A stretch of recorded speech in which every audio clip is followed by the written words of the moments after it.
ಇದು ನಾನು ಅಮೆರಿಕಲ್ಲಿದ್ದಾಗ ಓದಿದಂಥ ಕಥೆ ಇದು. ಒಂದು ದಿನ ಒಬ್ಬ ಭಾರಿ ಶ್ರೀಮಂತ ದೊಡ್ಡ ಕಾರಲ್ಲಿ ರಸ್ತೆಯಲ್ಲಿ ಹೋಗ್ತಾ ಇದ್ದಾನೆ. ಒಂದು ದೊಡ್ಡ ಶಾಪಿಂಗ್ ಮಾಲ್ ಬಂತು, ನಿಲ್ಲಿಸಿದ. ಆ ಕೆಳಗಿನ ಪೂರ್ತಿ ಅಂಗಳ ಹೂವಿನ ಅಂಗಡಿ. ಒಳಗಡೆ ಹೋದ, ಮಾಲೀಕನ್ ಕೇಳ್ದ, ನಿಮ್ಮಲ್ಲಿ ಅತ್ಯಂತ ಬೆಲೆ ಬಾಳುವಂತ ಹೂವಿನ ಗುಚ್ಛ ಯಾವುದು? ತಕ್ಷಣ ಮ್ಯಾನೇಜರ್ ಗೊತ್ತಾಯ್ತು, ಇದು ಭಾರಿ ಶ್ರೀಮಂತ ಕುಳ ಇದು ಅಂತ. ಆತನ ಮೂಲೆ ಕರ್ಕೊಂಡೋಗಿ ತೋರಿಸಿದ. ಸ್ವಾಮಿ, ಇದು ಆರ್ಕಿಡ್ ಹೂವು, ತುಂಬಾ ಬೆಲೆ ಬಾಳೋದು, ಆದ್ರೆ ಒಂದು ವಾರಗಟ್ಲೆ ಇರ್ತದೆ ಹೂವು, ಪರವಾಗಿಲ್ಲ, ಬೆಲೆ ಎಷ್ಟು ಅಂತ ಶ್ರೀಮಂತ ಕೇಳಿದ. ಅದಕ್ಕೆ ಸರ್ $250. ಅಡಿಯಿಲ್ಲ, ಪ್ಯಾಕ್ ಮಾಡಿ ಅಂತ. ಆ ಪ್ಯಾಕ್ ಮಾಡ್ತಿರುವಾಗ ಶ್ರೀಮಂತ ಒಂದು ಕ್ಷಣ ವಿಚಾರ ಮಾಡಿ ಕೇಳಿದ, ನಿಮ್ಮಲ್ಲಿ ಕೊರಿಯರ್ ಸರ್ವಿಸ್ ಇದೆಯಾ, ರವಾನೆ ವ್ಯವಸ್ಥೆ ಇದೆಯಾ ಅಂತ ಕೇಳಿದ. ಇದೆ, ಏನ್ ಮಾಡ್ಬೇಕು ಹೇಳಿ ಅಂದ್ರು. ನೋಡಿ, ಇದು ನನ್ನ ತಾಯಿ ಇರುವಂತ ವಿಳಾಸ, ಇದನ್ನ ಇವತ್ತೇ ಮುಟ್ಸ್ಬೇಕು. ಆಕೆಗೆ ಮುಟ್ಸೋಕಾಗತ್ತಾ? ಆಗತ್ತೆ, ಅದಕ್ಕೊಂದು $100 ಆಗತ್ತೆ, ಏನ್ ತೊಂದರೆ ಇಲ್ಲ, ತಗೊಳ್ಳಿ. ಅವ್ನು ಹೇಳ್ದ, ಇವತ್ತು ನನ್ನ ತಾಯಿ ಹುಟ್ಟಿದ ದಿವಸ, ಇದುವರೆಗೂ ಯಾವ ವರ್ಷವೂ ನಾನು ನನ್ನ ತಾಯಿ ಹುಟ್ಟಿದ ಹಬ್ಬಕ್ಕೆ ಹೂ ಕಳಿಸೋದನ್ನ ಮರ್ತಿಲ್ಲ, ಇವತ್ತು ಮರೆಯೋ ಹಂಗಿಲ್ಲ. ನಿಮ್ ಕೊರಿಯರ್ ಸರಿಯಾಗಿ ತಗೊಂಡು ಹೋಗ್ತಾರ? ಆಗ್ತದೆ ಸ್ವಾಮಿ ಅಂದ್ರು ಅವ್ರು. ಇವನು ವಿಚಾರ ಮಾಡಿದ, ಹೇಳೋಕ್ ಬರಲ್ಲ ಕೊರಿಯರ್ನವರು, ಇವತ್ತು ನಾಳೆ ಕೊಟ್ರೆ ಬೇಡ, ಕೊರಿಯರ್ ಬೇಡ, ನನಗೋಸ್ಕರ ಒಂದು ಕಾರ್ ಬಾಡಿಗೆ ತಗೊಂಡ್ಬಿಡಿ, ಮನುಷ್ಯನ್ ಗೊತ್ತು ಮಾಡಿ. ಆ ಮನುಷ್ಯ ಇದಕ್ಕೋಸ್ಕರನೇ ನಾನು ಹೂವಿನ ಗುಚ್ಛ ತಗೊಂಡು ಸೀದಾ ನಾನು ಅಡ್ರೆಸ್ ಕೊಡ್ತೀನಲ್ಲ, ನನ್ನ ತಾಯಿ ಮನೆಗೆ ಹೋಗ್ಬೇಕು, ಆಕೆ ಗುಚ್ಛ ಕೊಟ್ಟು ನನಗೆ ಫೋನ್ ಮಾಡ್ಬೇಕು ಕೊಟ್ಟಿದ್ದೀನಿ ಅಂತ. ಮಾಡಕ್ಕಾಗತ್ತಾ? ಆಗತ್ತೆ, ಅದಕ್ಕೆ $250 ಆಗುತ್ತೆ, ಏನ್ ತೊಂದರೆ ಇಲ್ಲ, ತಗೊಳ್ಳಿ ಅಂತ. ತನ್ನ ಕಾರ್ಡ್ ಕೊಟ್ಟ, ದುಡ್ಡೆಲ್ಲ ಕೊಟ್ಟ, ತಾಯಿ ಅಡ್ರೆಸ್ ಬರ್ಕೊಟ್ಟ. ಸಂತೋಷ ಆಯ್ತು, ಅಂತ ಈ ವರ್ಷನೂ ಮರೀಲಿಲ್ಲಲ್ಲ ಹೂ ಗಳಿಸೋದು. ಹೊರಗಡೆ ಬರ್ತಾ ಇದ್ದ, ಮೆಟ್ಲು ಇಳಿಯುವಾಗ ನೋಡ್ತಾನೆ, ಮೆಟ್ಲ ಮೇಲೆ ಒಂದು ಹುಡುಗಿ ಕೂತ್ಕೊಂಡಿದೆ, ಪುಟ್ಟ ಹುಡುಗಿ, ಒಂದು 5-6 ವರ್ಷದ ಹುಡುಗಿ ಇರ್ಬೇಕು. ಅಳ್ತಾ ಇತ್ತು. ಯಾಕಮ್ಮ ಅಳ್ತಾ ಇದೀಯಾ ಅಂತ ಕೇಳ್ದ. ಆ ಮಗು ಹೇಳ್ತು, ಅಂಕಲ್ $1 ಕೊಡ್ತೀರಾ ಅಂಕಲ್? ಯಾಕಮ್ಮ ಅಂತ ಕೇಳ್ದ. ಅಂಕಲ್, ಇವತ್ತು ನಮ್ಮ ತಾಯಿ ಹುಟ್ಟಿದ ದಿವಸ, ಆಕೆಗೆ ನಾನು ಮಾತು ಕೊಟ್ಟಿದ್ದೆ, ನೀನ್ ಹುಟ್ಟಿದ ದಿವಸ ನಾನೊಂದು ಕೆಂಪು ಗುಲಾಬಿ ಹೂ ಕೊಡ್ತೀನಿ ಅಂತ ಮಾತು ಕೊಟ್ಟಿದ್ದೆ, ಅದು ನನ್ನ ಹತ್ರ ಏನೂ ಇಲ್ಲ, ದಯವಿಟ್ಟು $1 ಕೊಟ್ರೆ ಒಂದು ಕೆಂಪು ಗುಲಾಬಿ ಹೂ ತಗೋತೀನಿ ಅಂತ ಮಗು.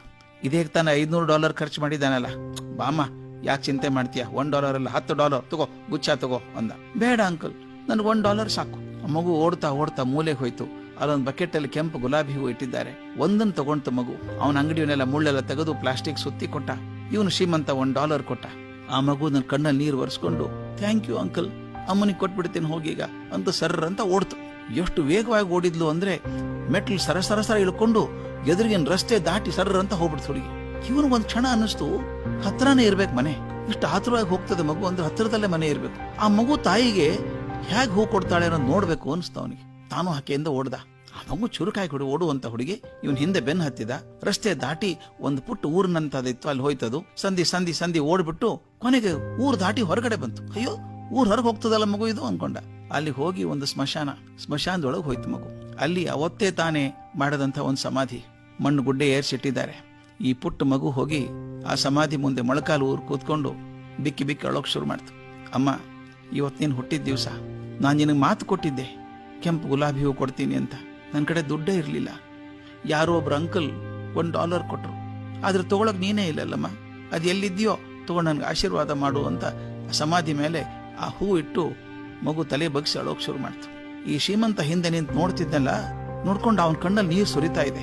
ಸರ್ರ ಅಂತ ಓಡ್ದ, ಹೂವಿನ ಅಂಗಡಿಗೆ ಹೋದ. ಕಾರ್ ಬಂತ ಅಂತ ಕೇಳ್ದ.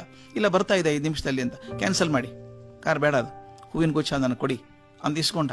ತನ್ನ ಕಾರಲ್ಲಿ ಕೂತ. ಡ್ರೈವರ್ ಹೇಳ್ದ, ಅಮ್ಮನ ಮನೆಗೆ ನಡಿ ಅಂದ. ಅವ್ನ ಸೆಕ್ರೆಟರಿ ಹೇಳ್ದ, ಸರ್ 3 ಮೀಟಿಂಗ್ ಇದೆ ಸರ್ ಇವತ್ತು ಅಂತ. ಎಲ್ಲ ಕ್ಯಾನ್ಸಲ್ ಇವತ್ತು, ಸೀದಾ ಅಮ್ಮನ ಮನೆಗೆ ಹೋಗೋಣ. ಅಲ್ಲಿ ಅಮ್ಮನ ಮನೆಗೆ ಹೋದ. ಅಮ್ಮ ಇರೋದು ವೃದ್ಧಾಶ್ರಮದಲ್ಲಿ.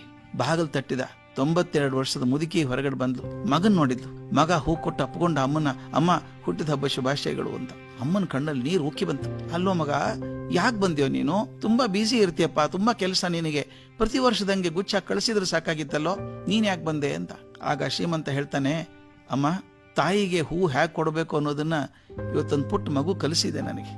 ಆ ಮಗುಗೆ ತಾಯಿ ಬದುಕಿಲ್ಲ, ಬದುಕದೇ ಇರುವಂತ ತಾಯಿಗೆ ಹೂವನ್ನ ಅಷ್ಟು ಪ್ರೀತಿಯಿಂದ ಮಗು ಕೊಡೋದಾದ್ರೆ, ಬದುಕಿದಂಥ ತಾಯಿಗೆ ನಾನು ಹ್ಯಾಕ್ ಕೊಡ್ಲಮ್ಮ, ನಾನೇ ಬಂದೆ ಅಂತ ಹೇಳಿದ್ನಂತೆ.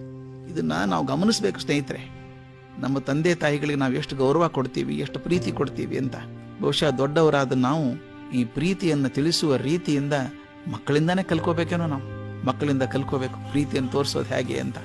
ಒಂದು ಹನಿ ಪ್ರೀತಿಯಿಂದ ನಿಮ್ಮ ತಾಯಿಯ ಕಣ್ಣಲ್ಲಿ ನೀರು ಬಂದ್ರೆ ನಿಮ್ಮ ಜನ್ಮ ಸಾರ್ಥಕ ಅಂತ ಅನ್ಸುತ್ತೆ.